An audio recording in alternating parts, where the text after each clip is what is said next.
Commander Zexthara walked through the quiet halls of the research ship, Serenity's Edge.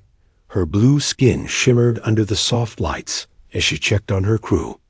The ship was home to scientists from 12 different worlds, all working together to explore the far edges of space that the Veltani commander had led peaceful missions for over 20 years. She believed in finding new friends among the stars, not enemies. Her people were known throughout the galaxy for their calm nature and love of learning. War was something they read about in history books, not something they lived through. "Commander, we're picking up strange readings ahead," called out Navigation Officer Krim from the bridge. His 4 arms moved quickly across the control panels, his insect-like eyes focusing on the data streams. ZEX, single quotes THAR, hurried to the bridge. Through the main viewing screen, she could see nothing but empty space and distant stars. But the ship's sensors told a different story. Something big was out. There, hidden from their eyes. "What kind of readings?" she asked. "Energy patterns I've never seen before," Krim replied. His voice carried the musical tones of his species. "The computer can't identify the source. It's definitely artificial, though. Something built it." Dr. Yila, a ship's chief scientist, looked up from her station. Her fur was standing on end, a sign that her species was excited or nervous. "Commander, these energy levels are incredible. Whatever is out there, it's been sleeping for a very long time." Zexthara made her decision quickly. "Take us closer, but keep our distance. I want to know what we're dealing with." The Serenity's Edge moved forward slowly. As they got closer, their sensors began to paint a picture of what lay ahead. It was massive, easily 10 times the size of their research vessel. The structure was old, older than any of the civilizations they knew about. "By the 7 moons," whispered Communications Officer Thane. "Look at the size of that thing." Through the viewing screen, they could now see it with their own eyes. The ancient structure looked like a giant metal flower, with curved arms reaching out into space. Strange symbols covered its surface, glowing faintly with inner light. It was beautiful and terrifying at the same time. "I'm reading massive energy buildups inside the structure," Dr. Yila reported. "It's waking up." Before anyone could respond, beams of light shot out from the ancient machine. They wrapped around the Serenity's Edge like invisible chains. The ship shook as powerful forces took hold of it. "We're caught in some kind of tractor beam," Krim announced. "I can't break free." Zexthara felt her heart sink. Her peaceful mission had just become very dangerous. "All stop. Don't fight it. Yet, let's see what it wants." The ancient structure pulled them closer. As they approached, more systems came online inside the alien machine. Weapon ports opened along its surface, like eyes waking from a long sleep. Energy began building in ways that made their sensors scream warnings. "Commander, those are weapons," said Security Chief Braun, the large, rock-like being rarely showed emotion, but fear was clear in his gravelly voice. "Old weapons, but still working. Can we communicate with it?" Zexthara asked. Thane shook his head. "I'm trying every frequency we know. Nothing. It's not interested in talking." The first shot came without warning. A beam of pure energy slammed into their shields, making the whole ship shake. Sparks flew from damaged control panels. The lights flickered and dimmed. "Shields down to 60%, Krim reported. "Another hit like that, and we're in real trouble." "Return fire," Zexthara ordered. "Commander, our weapons are designed for clearing space debris, not fighting," Braun reminded her. "We're scientists, not soldiers." She knew he was right. The Serenity's Edge was built for peaceful exploration. Its weapons were meant to break up asteroids or cut through metal for research. They were completely unprepared for a real fight. Another energy beam hit them, this one stronger than the first. The ancient machine was learning, adapting its weapons to be more effective against their shields. More systems failed throughout the ship. Shields down to 30%, Krim announced. We can't take much more of this. Dr. Yila was studying her readings with desperate focus. Commander, I think this is some kind of automated defense system. It's protecting something, but it doesn't know we're not enemies. Can we shut it down? Not from here. The control systems are too alien, too. Old. We'd need to get inside the structure itself. Another blast rocked the ship. This time, the lights went out completely for several seconds. When they came back on, smoke was filling the bridge. 15% shields remaining, Krim said quietly. Zexthara looked around at her crew. These were good people, scientists and explorers who had never hurt anyone. They didn't deserve to die because of her curiosity about an ancient machine. Send out a distress call, she ordered. All frequencies, including the restricted channels. Thane's eyes went wide. Commander, the restricted channels lead to dangerous worlds, species that the Council has marked as potentially hostile. I don't care, Zexthara replied. We need help, and civilized species won't risk their ships to save us. Maybe someone less civilized will. Her fingers moved across her command panel, opening communication channels that peaceful ships were never supposed to use.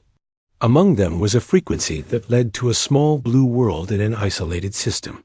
A world that galactic society avoided. Because its people were too violent, too dangerous. The distress signal went out into space, carrying a simple message in multiple languages. Help us. We are trapped and dying. Please, anyone who can hear this, help us. Far away, in a system called Sol, something heard their call. Lieutenant Commander Jake Morrison was finishing his coffee when the communication system on the Iron Wolf started beeping. He was a tall man with dark hair and tired eyes, the kind that came from seeing too much fighting. His ship patrolled the outer edges of human space, watching for threats that might come from the unknown. What have we got, Danny? He asked his communications officer. Corporal Danny Wright looked up from his station. He was young, maybe 25, with quick hands and a mind that understood technology better than most people understood breathing. It's weird, sir. Distress call, but not from any human ship. The language is ... Well, it's not human. Morrison set down his coffee cup. In all his years of service, they had never received a signal from non-human sources. Earth's government claimed they were alone in the universe, but Morrison had always suspected that wasn't true. Can you understand it? Some of it, sir. They're asking for help. Someone's attacking them, and they can't fight back. Morrison stared at the communication display. His orders were clear. Patrol human space and report anything unusual. Getting involved with aliens definitely counted as unusual. But he had also sworn an oath to help those in need, and that oath didn't specify that they had to be human. Sir? Wright asked. What do we do? Morrison made his decision. Plot a course for their coordinates. We're going to help them. Sir? That's outside human space. We don't have authorization to. Someone's dying, Corporal. We're going to help them. That's what we do. The Iron Wolf turned away from its patrol route and headed into the unknown, carrying humanity's first response to an alien distress call. Morrison gathered his crew in the Iron Wolf's small briefing room. The ship was built for war, not comfort. Everything was gray metal and hard edges, designed to survive in battles that peaceful ships couldn't even imagine. Sergeant Maria Santos sat across from him, cleaning her sidearm with practiced ease. She was a small woman with strong hands and scars on her arms from too many fights. Her specialty was making things explode, which had proven useful in humanity's recent colonial wars. So we're really doing this? She asked. Going to help aliens. That might not even exist. They exist, said Dr. Lisa Grant from her seat at the end of the table. She was the ship's science officer, a woman who studied alien signals in her spare time. Most people thought she was crazy for believing life existed beyond Earth. I've been listening to their transmissions for the past hour. This is real. Corporal Wright pulled up a star map on the wall display. The signal is coming from here, he said, pointing to a spot far outside human territory. It'll take us 6 hours to get there, assuming our jump drive holds up. Morrison studied the faces of his crew. These were good people, soldiers who had fought beside him through humanity's bloodiest conflicts. They trusted his judgment, even when it meant breaking the rules. "I won't order anyone to come," he said. "This isn't our mission. Earth Command would probably court-martial us if they knew what we're doing. Anyone who wants to stay behind can transfer to the backup shuttle." None of them moved. "We're with you, sir," Santos said. "Someone needs help, we help them. That's what humans do." Dr. Grant leaned forward. "Jake, this could be the most important moment in human history. First contact with an alien species. We can't just ignore it." Morrison nodded. He had already made his decision, but it felt good to know his crew agreed. "All right then, Danny, prep the jump drive. Maria, make sure our weapons are ready. We don't know what we're flying into." The Iron Wolf disappeared into hyperspace, racing toward coordinates that would change everything. 6 hours later, they dropped back into normal space near the source of the distress signal. What they saw took their breath away. The ancient structure was enormous, easily the size of a small moon. Weapons fired from its surface in controlled bursts, targeting a much smaller ship that was trying desperately to avoid being destroyed. "Jesus," Wright whispered. "That thing's older than dirt." Morrison studied the tactical display. The smaller ship was clearly outmatched. Its shields were failing, and its weapons weren't even scratching the ancient machine. Whoever was inside that ship was going to die unless someone helped them. "Danny, try to contact the smaller ship. Lisa, what can you tell me about that ancient thing?" Dr. Grant's fingers flew over her instruments. "The structure is incredibly old, maybe millions of years. But it's still active, still defending itself. The smaller ship must have triggered some kind of automatic defense system." Wright looked up from his communication panel. "Sir, I'm getting a response from the alien ship. They're trying to talk to us." On the main screen, symbols appeared that no human had ever seen before. They shifted and changed, as if whoever was sending them was trying different languages to see if any worked. "Can you understand any of it?" Morrison asked. "Some," Dr. Grant said. Her voice was full of excitement. "They're using mathematical concepts as a base language. Smart. Math is universal." More symbols appeared, followed by what looked like star charts and energy readings. The aliens were trying to explain their situation using pictures and numbers. "They're trapped," Dr. Grant translated. "The ancient machine has them in some kind of energy field. They can't escape, and their weapons can't damage it." Morrison watched as another energy beam slammed into the alien ship. Their shields flashed and weakened further. They didn't have much time left. "All right, people. We're going to help them. Maria, target the ancient structure's weapon systems. Maybe we can get its attention." "Sir," Wright interrupted, "the aliens are sending more signals. They're warning us off. They don't want us to get trapped, too." Morrison felt a strange respect for these unknown beings. Even facing death, they were trying to protect strangers from sharing their fate. "Tell them we're staying," he ordered. "Tell them humans don't abandon people in trouble."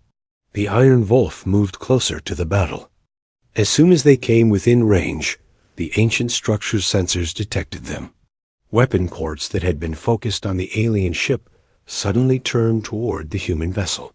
Incoming fire, Santos reported. Energy beams lanced out from the ancient machine, the same weapons that had been tearing apart the alien ship's shields. They struck the Iron Wolf's armor with tremendous force. The ship shook but held together. Damage report, Morrison called out. Minor hull damage on Deck 3. Wright reported. Shields are holding at 80%. Morrison smiled grimly. The Iron Wolf had been built to fight in the brutal wars of human expansion.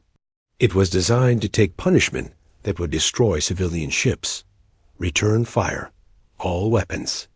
The Iron Wolf's missiles and energy cannons fired back at the ancient structure.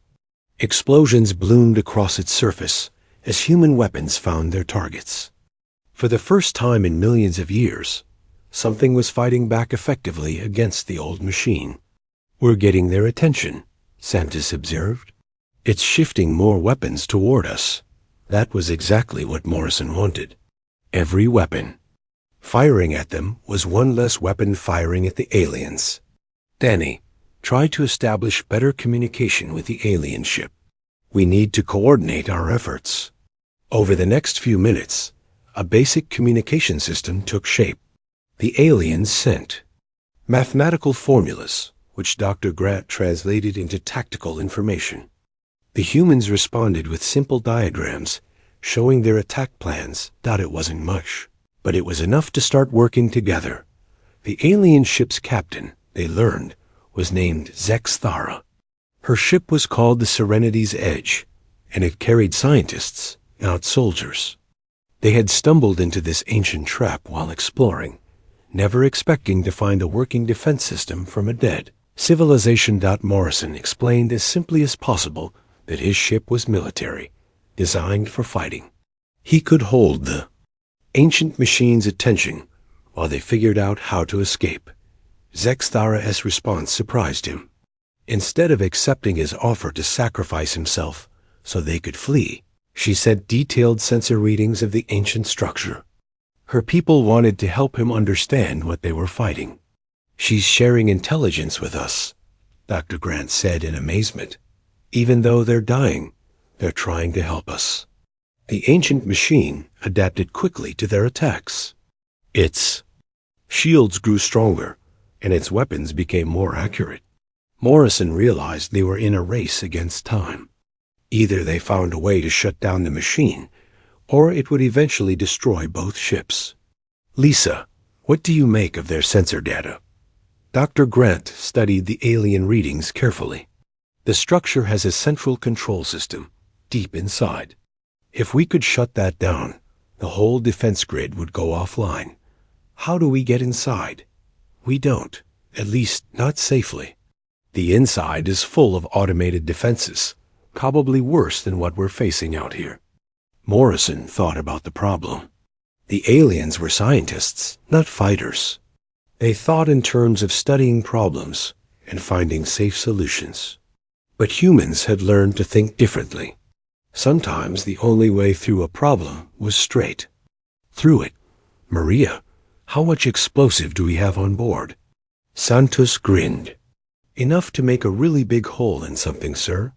Good. Danny, send a message to the aliens. Tell them we're going to try something that might seem crazy to them.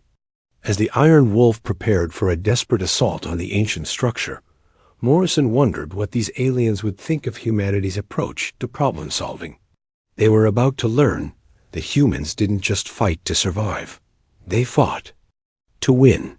The ancient machine fired again, and the Iron Wolf's shields flared under the impact. But Morrison's ship held together, and his crew stood ready to prove that sometimes the best way to solve an impossible problem was with controlled violence and stubborn determination.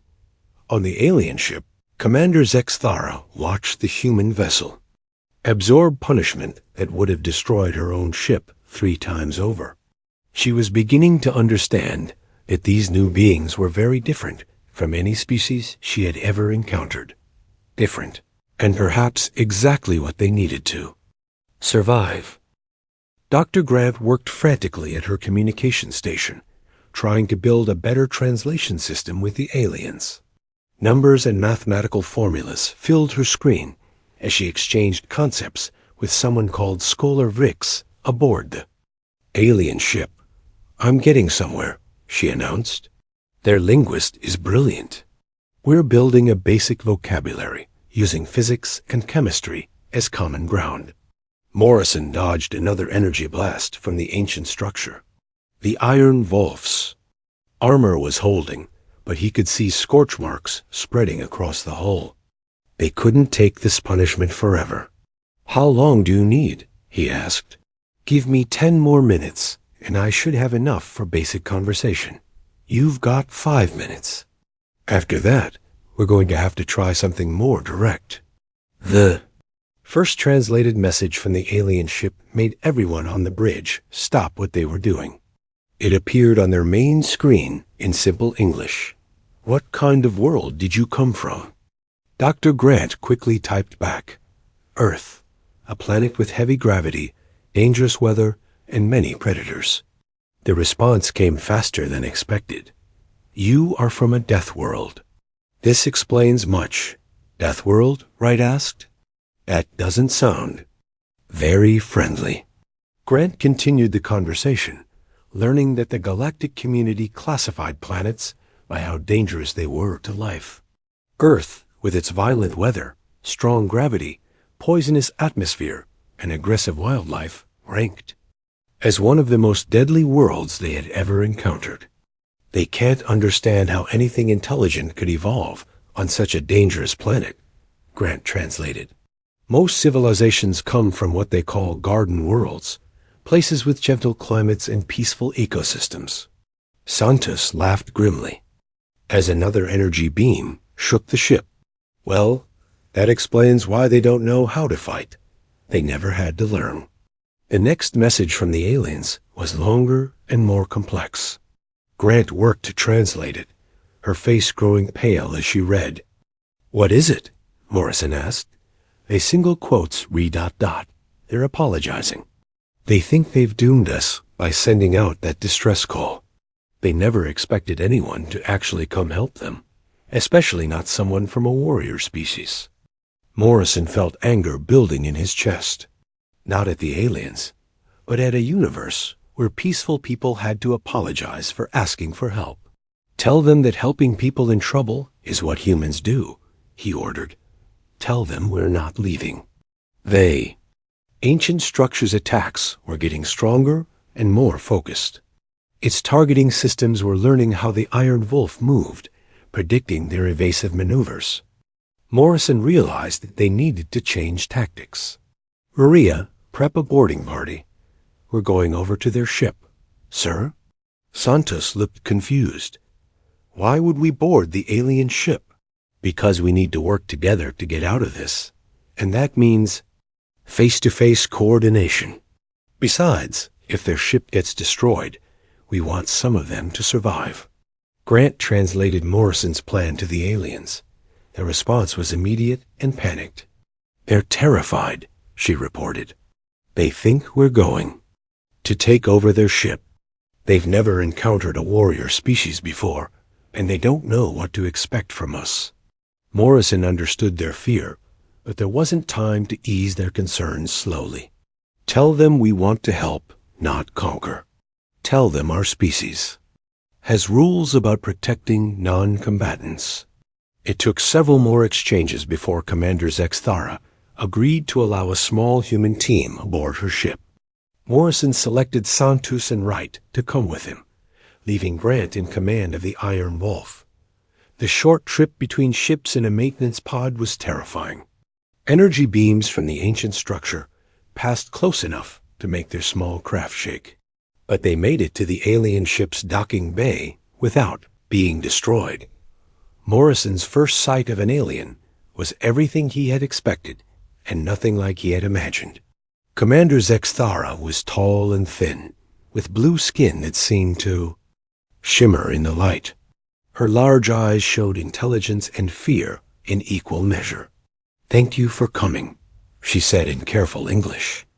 Her voice was musical, like wind chimes in a gentle breeze. "I'm sorry we brought you into danger." "Don't apologize for asking for help," Morrison replied. "That's what decent people do when they're in trouble." The alien ship was beautiful in a way that the Iron Wolf could never be. Curved walls and soft lighting made everything feel peaceful and calm. It was clearly designed by people who had never expected to fight for their lives. "Your ship is very different from ours," Sexthara observed as they walked toward the bridge. "Our ship is designed for war," Santos explained. "Everything on it is built to either deal damage or survive damage. Not much room for pretty things." They reached the bridge, where Morrison got his first look at a truly alien crew.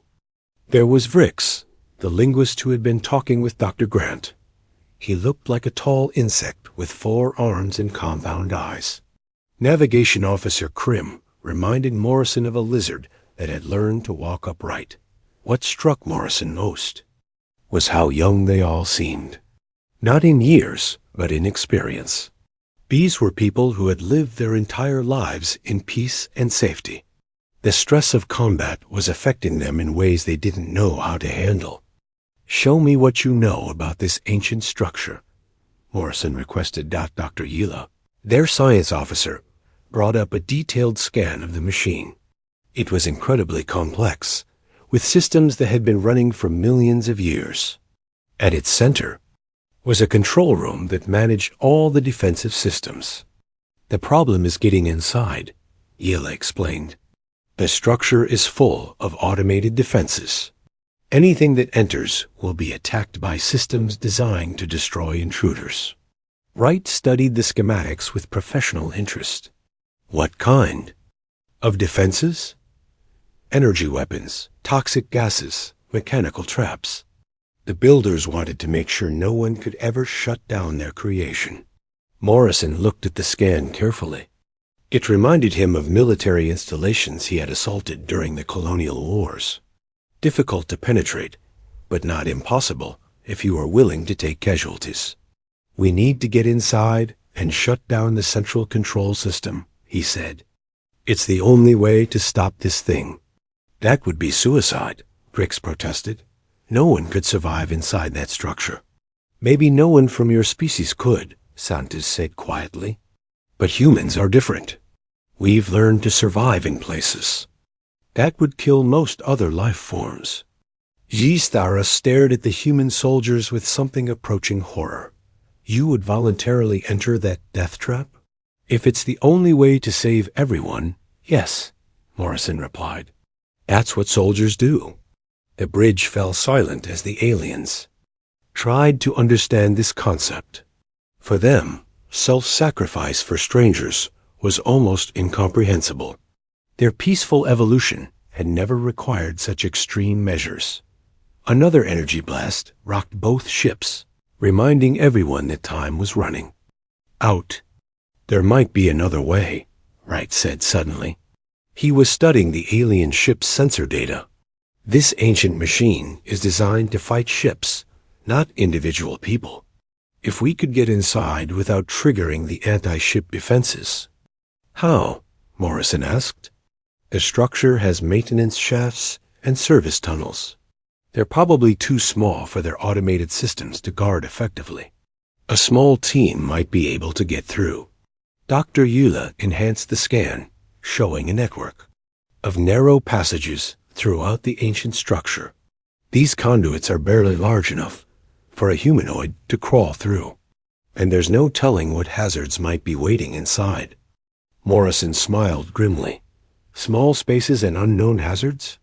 Sounds like a typical Tuesday for human special forces." Zexthara watched the human commander with growing amazement.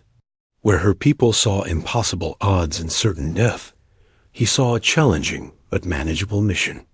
"You would really do this?" she asked. "Risk your lives for people you just met?" "Commander," Morrison said seriously, "my species may be violent by your standards, but we're also protective. We don't abandon people who need help, and we don't let bullies win if we can stop them." Santos was already checking her equipment. "How many people do we need for this mission?" "Small team," Morrison decided. You, me, and maybe one of their people who understands the technology. I will go, Rix volunteered immediately. I may not be a warrior, but I understand ancient languages and computer systems. Zexthara looked like she wanted to protest, but she could see the determination in the insect-like alien's compound eyes. Very well, she said, but I want to go too. This is my responsibility. No, Morrison said firmly. You're needed here to coordinate between our ships, and someone has to take command if we don't make it back. As the team prepared for their mission into the ancient structure, Morrison reflected on how strange the situation was. A few hours ago, he had never even seen an alien. Now he was about to risk his life alongside beings from another world. But that was what humans did. When someone needed help, you helped them. It didn't matter if they had blue skin, 4 arms, or came from a garden world where violence was unknown. The universe was a dangerous place, and sometimes dangerous people were exactly what you needed to survive it. The maintenance pod carrying Morrison, Santos, and Vrix approached the ancient structure like a tiny insect flying toward a metal mountain. Energy beams from the defensive systems passed dangerously close, but the small craft was harder to target than the larger ships. There, Vrix pointed with one of his 4 arms toward a barely visible opening in the structure's surface. That maintenance port should connect to the internal tunnel system. Morrison studied the opening through the pod's viewport. It was small, barely large enough for a person to fit through. Perfect for their purposes, the ancient builders probably never imagined that anyone would be crazy enough to enter there. Death trap through the service tunnels. Santos, you ready for this? The sergeant checked her equipment one more time. Explosives, cutting tools, medical supplies, and enough ammunition to fight a small war. Ready as I'll ever be, sir. Vrix was carrying different equipment, translation devices, computer interfaces, and scanning tools that might help them understand the ancient technology. His hands shook slightly as he prepared his gear. Scholar, you don't have to do this. Morrison said, we could try to manage without you. No, Vrix replied, his voice steady despite his obvious fear. I am the only one who might be able to read their language quickly enough. My people may be peaceful, but we are not cowards. The pod docked with the maintenance port with a soft thud. Morrison opened the hatch and immediately felt the difference in atmosphere. The air inside the ancient structure was thin and cold, with a metallic taste that made his teeth ache. Atmosphere is barely breathable, he reported through his communicator. We'll be okay for a few hours, but this isn't going to be comfortable. They crawled through the maintenance port into a narrow tunnel that stretched away into darkness. Emergency lights flickered along the walls, powered by systems that had been running for millions of years. Incredible, Vrix whispered. The technology that keeps this place running is beyond anything we understand. Right now I'm more interested in the technology that's trying to kill us, Santos muttered as they crawled deeper into the structure. The tunnel system was a maze of narrow passages and vertical shafts. Sometimes they had to crawl on their hands and knees. Other times they could walk bent over. The ancient builders had designed these spaces for maintenance robots, not living beings. After 20 minutes of careful movement, they reached there. First obstacle. A sealed door blocked their path, covered with symbols that glowed with inner light. Can you read it? Morrison asked. Vrix studied the symbols carefully. It's a warning. Something about authorized personnel only. And below that, it says trespassers will be eliminated. Friendly people. These ancient builders, Santos observed. Morrison examined the door carefully. It was made of some kind of metal that had no rust or corrosion, despite its incredible age. There was no obvious way to open it from their side. Ideas? He asked. Santos smiled and pulled out a small explosive charge. I have an idea. Wait, Vrix said quickly. Let me try something first. The alien scholar pulled out a device that looked like a cross between a computer and a musical instrument. He pressed it against the door and began typing on its surface. "What are you doing?" "Trying to convince the door that we're maintenance workers," Rix explained. "Ancient automated systems often have override codes for emergency repairs." Symbols flashed across his device as it communicated with the door's security system. For a moment, nothing happened. Then the door's warning lights changed from red to yellow. "It's working," Rix said with excitement. "The system recognizes my device as maintenance equipment." The door slid open with a whisper, revealing another tunnel beyond. "Impressive," Morrison said. "In the human military, we would have just blown the door up." "Sometimes there are better ways than violence," Rix replied gently. "And sometimes there aren't," Santos added. "But I'm glad your way worked this time." They continued deeper into the structure, using Rix's technical skills to bypass security systems and Morrison's tactical experience to avoid the more dangerous passages. Santos kept watch for threats, her weapons ready for anything that might attack them. The tunnels led steadily inward and downward, toward the central control room that Dr. Yila had identified. Along the way, they passed chambers filled with machinery that hummed with power.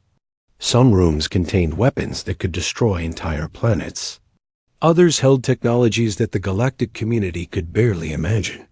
"This is a museum of destruction," Rix observed sadly. "The species that built this must have spent their entire civilization developing ways to kill." "Sounds familiar," Morrison said quietly.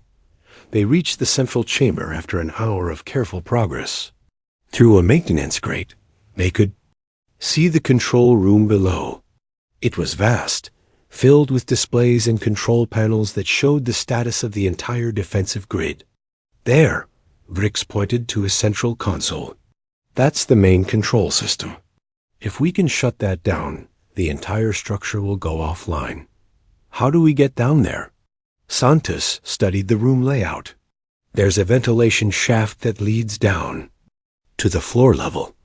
We can drop through it." "And then what?" Morrison asked. "The moment we enter that room, every alarm in the place will go off." "Maybe not," Rix said thoughtfully. "Look at the symbols on the walls down there." Morrison followed, his gaze. The control room was covered with the same warning symbols they had seen throughout the structure, but these were different. Instead of glowing red, they pulsed with a soft blue light. "What does that mean?" "I think it means the room is in maintenance mode. The builders needed a way for their own people to service the equipment without being killed by their own defenses." Santos looked skeptical. "That's a big assumption to bet our lives on." "Everything we've done so far has been betting our lives," Morrison pointed out. "At least this bet is based on expert knowledge." They carefully removed the ventilation grate and lowered themselves into the control room. As soon as Morrison's feet touched the floor, he tensed, waiting for alarms or weapons to activate. Nothing happened. The blue lights continued their gentle pulsing, and the room remained quiet except for the hum of ancient machinery. "So far, so good," Santos whispered. Vrix approached the central console with reverence and fear. The display showed a tactical overview of the space around the structure, including the positions of both the Iron Wolf and the Serenity's Edge. "The system is targeting both ships," he reported. "It's charging weapons for what looks like a final attack that will destroy them both." Morrison felt his heart sink. "How long do we have?" "Maybe 10 minutes before it fires." Santos was already setting up her explosives around the control console. "Forget about shutting it down nicely. I'm just going to blow the whole thing up." "Wait," Rick said urgently. "If you destroy the console too violently, it might trigger emergency protocols. The structure could self-destruct. And if we don't destroy it, our ships get destroyed," Morrison pointed out. Rick studied the console displays frantically. his four hands moving across alien control surfaces. There might be another way.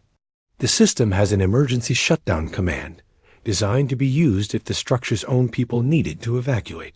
Can you activate it? I'm trying, but the language is incredibly complex. Some of these symbols have meanings I've never seen before. Morrison watched the tactical display as the ancient weapons continued charging. The countdown to destruction was measured in minutes now, not hours. Scholar, I need you to focus. What do these people value most? What would make them shut down their ultimate weapon? Vrix paused in his translation work. Based on their other writings, ... they valued survival above all else. Everything they built was designed to protect their civilization. Then look for commands related to protecting their people. Emergency, evacuation, civilian safety, something like that. Vrix's hands flew over the console as he searched through command menus that hadn't been accessed in millions of years. Here, there's a command sequence labeled Civilian Protection Protocol. It shuts down all weapons when non-combatant vessels are detected. How do we activate it? I need to convince the system that the ships outside are civilian vessels, not military. Threats. Vrix worked frantically at the controls. The problem is, your ship reads as heavily armed. The system classifies it as a warship. Morrison thought quickly. What if we tell it that we're rescue ships? Emergency responders? That might work. Let me try to reclassify both vessels as humanitarian aid ships. Santos kept watch while Vrix entered commands into the ancient system. The weapons charge indicators continued climbing toward full power. 5 minutes, Morrison announced, reading the display. Almost there, Vrix said. Sweat beaded on his forehead, despite the cold air. I'm telling the system that both ships are responding to a distress call. That should trigger the civilian protection protocols.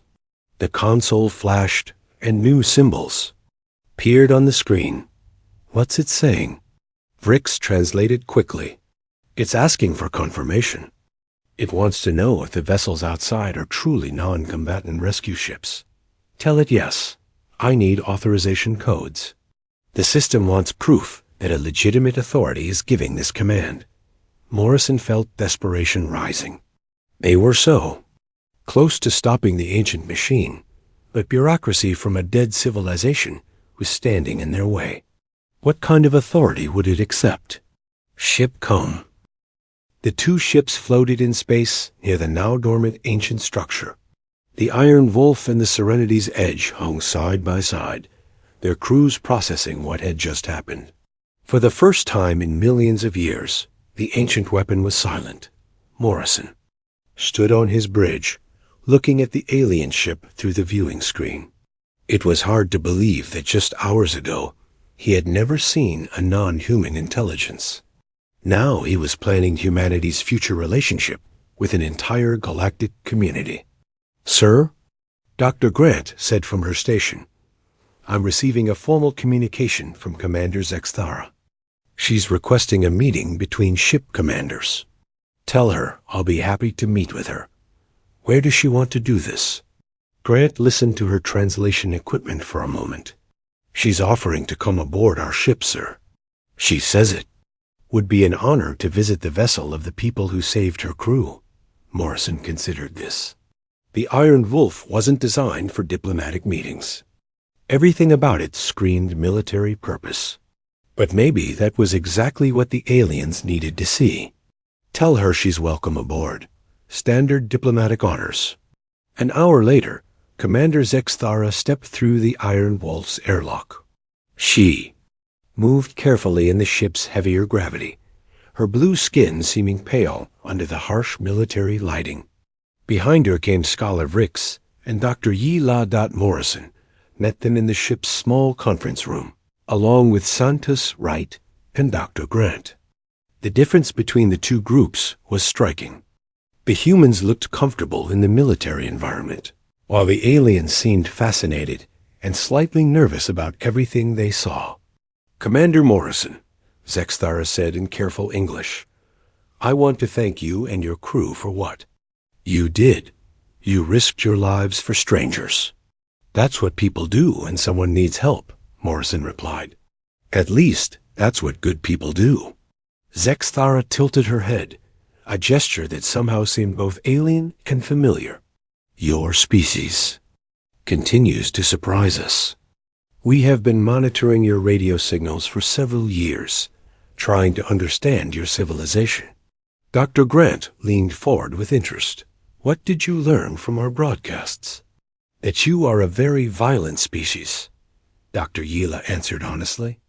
Your entertainment shows constant conflict. Your news reports wars and crime. Your history is filled with destruction. Morrison felt defensive, but he forced himself to remain calm. That's all true. Humans can be violent, but we can also be protective. We are beginning to understand the difference, Zexthara said. Scholar Rix has been explaining to me how your violence and our peaceful nature both serve the same purpose. In today's crisis, Rix spoke up, his forearms gesturing expressively. Commander Morrison, your species has learned to solve problems through controlled application of force. My species solves problems through cooperation and understanding. Today, we needed both approaches. What happens now? Sanctus asked bluntly. Do we go back to our separate corners of the galaxy and pretend this never happened? Zexthara exchanged looks with her companions. That is what we came here to discuss. The Galactic Council has protocols for situations like this. What kind of protocols? Morrison asked. When a species proves itself through heroic action, they earn the right to be heard by the Council. What you did today, risking your lives to save strangers, qualifies as heroic action. Double quotes. Dr. Grant's eyes went wide. You're offering us diplomatic contact with your government? More than that, Dr. Yila said. We are offering your species membership in the galactic community. Full membership with all the rights and responsibilities that entails. Morrison felt the weight of the moment. This decision would affect not just him or his crew, but all of humanity. Earth's government had spent decades debating whether alien life even existed. Now he was being offered a seat at the galactic table.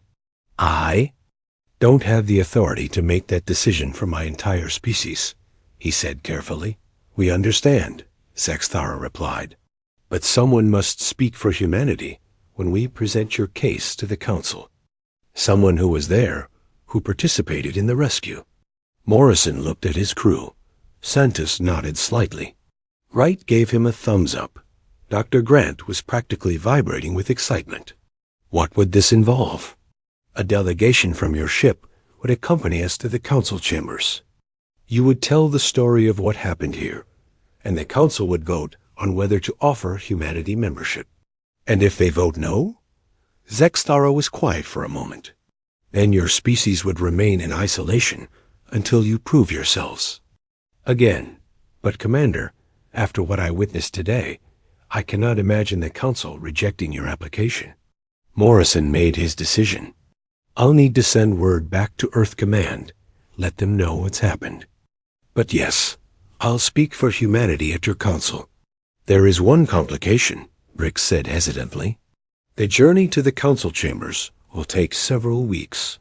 You would be away from your home system for a significant time. How significant? 2 months, perhaps 3. And there would be no way to communicate with Earth during that time. Morrison thought about his orders, his duty to his chain of command, and his responsibility to his species. Then he thought about the opportunity they were being offered. Dr. Grant, you'll come with me to the Council. Your xenobiological expertise will be valuable. He turned to Wright.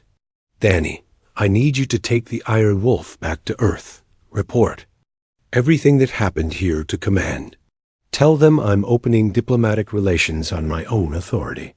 Sir, Wright protested, that could be considered treason. It could be, Morrison agreed. But it could also be the most important thing humanity has ever done. Santos stepped forward. I'm going with you, sir. If you're going to meet a galactic government, you should have proper security. Morrison smiled. Maria, where we're going, I don't think military force is going to be much help. Maybe not, she replied, but I've got your back anyway. That's what Marines do. The next few hours were spent in detailed planning. Wright would take the Iron Wolf and half the crew back to Earth with a complete report and recommendations for establishing formal diplomatic contact. Morrison, Santos, and Dr. Grant would travel to the galactic capital aboard the Serenity's Edge Dot as they prepared to separate. Morrison found himself on the observation deck with Commander Zexthara, looking out at the ancient structure that had brought them together. Do you think this will work? He asked. Can two species as different as ours really cooperate?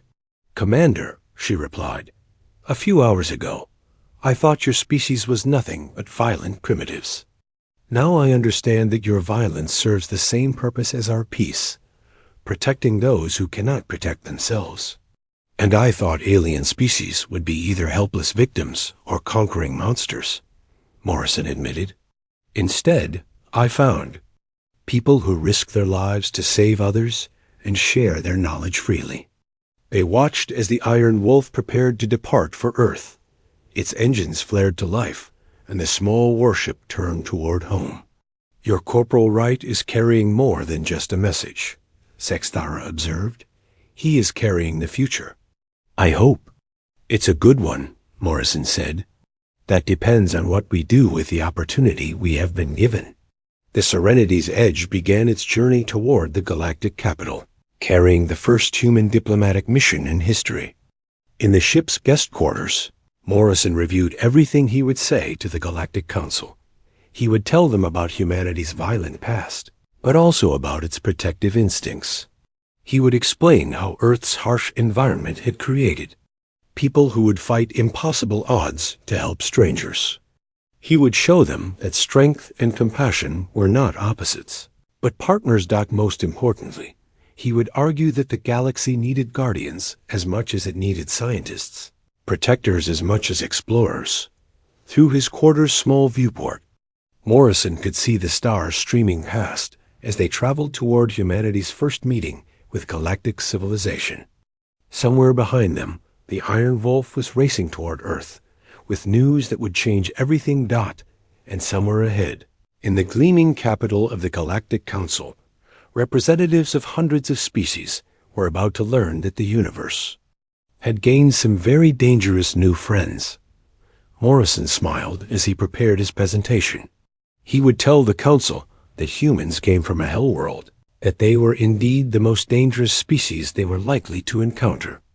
But he would also tell them that sometimes, when you are lost in the dark and surrounded by things that wanted to hurt you, dangerous friends were exactly what you needed. The ancient weapon they had faced was gone, but the universe held countless other threats. Pirates, automated defense systems, hostile species, natural disasters, all the dangers that peaceful civilizations struggled to handle alone. Humanity had just proven that they could handle such threats. More importantly, they had proven that they would risk everything to protect those who could not protect themselves. As the Serenity's Edge carried them toward their date with destiny, Morrison knew that this was just the beginning. Whether the Galactic Council accepted humanity or not, first contact had been made. The age of human isolation was over. The Hellworlders had answered their first alien distress call. Soon, the galaxy would learn what that really meant.